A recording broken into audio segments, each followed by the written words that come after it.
So hello everyone, welcome to দাদার tuition channel. তো আজকের আমরা কিন্তু টেন্স সম্পর্কে আলোচনা করছি।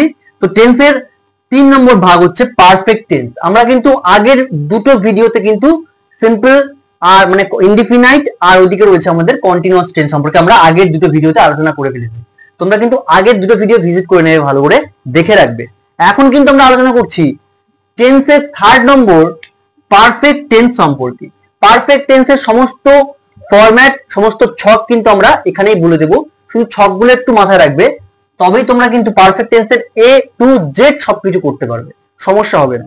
তাহলে পারফেক্ট টেন্সের ক্ষেত্রে present perfect tense, present perfect টেন্সের ছকটা কি আছে না, আমরা এখানে সবার প্রথমে সাবজেক্ট দেব, প্লাস সাবজেক্টের সঙ্গে কি যোগ করব, সাবজেক্টের সঙ্গে কিন্তু আমার যোগ হবে হ্যাজ অথবা হ্যাভ।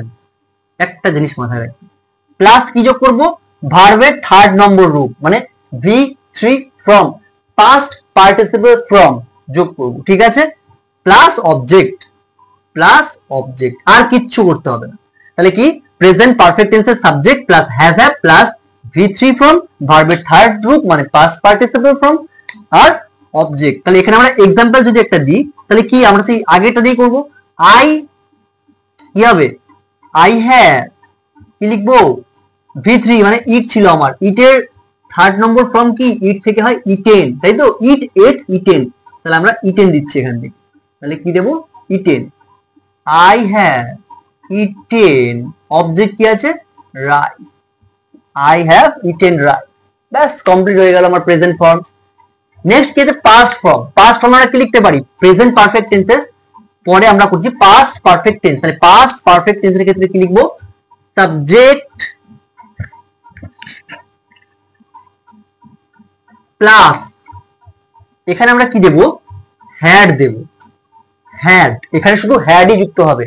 পাস্ট পারফেক্ট টেন্সের ক্ষেত্রে হ্যাড যুক্ত হবে, প্লাস V3 প্লাস অবজেক্ট মানে ভার্বের 3rd রূপ past participle form.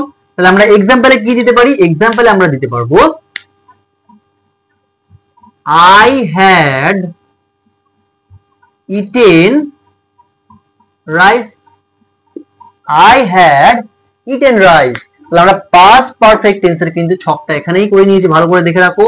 Past perfect টেন্সের ক্ষেত্রে সাবজেক্ট হ্যাড V3 অবজেক্ট, আর present perfect subject has have V3 object, একটু মাথায় রাখতে হবে। Next future perfect tense. Future perfect টেন্সে কি দেবো, সাবজেক্ট প্লাস শ্যাল অথবা উইল, এখানে কিন্তু বি যুক্ত হবে না, জাস্ট শ্যাল অথবা উইল, প্লাস একটা জিনিস মনে রাখতে হবে, এইখানে যা বসছে সেটা বসিয়ে দেবো, মানে কি হ্যাজ অথবা হ্যাভ, মানে হ্যাভ দেবো, এখানে হ্যাভ দেবো, হ্যাজ বসবে না, অনলি হ্যাভ বসবে, V3 আর object plus V3 plus object, আর কিচ্ছু করতে হবে না। Subject shall will plus have plus V3 plus object, আর কিচ্ছু করতে হবে না। তাহলে কি লিখবো, এক্সাম্পলে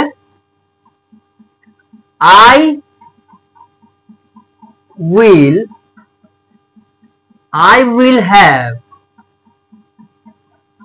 eaten rice, ব্যাস কমপ্লিট।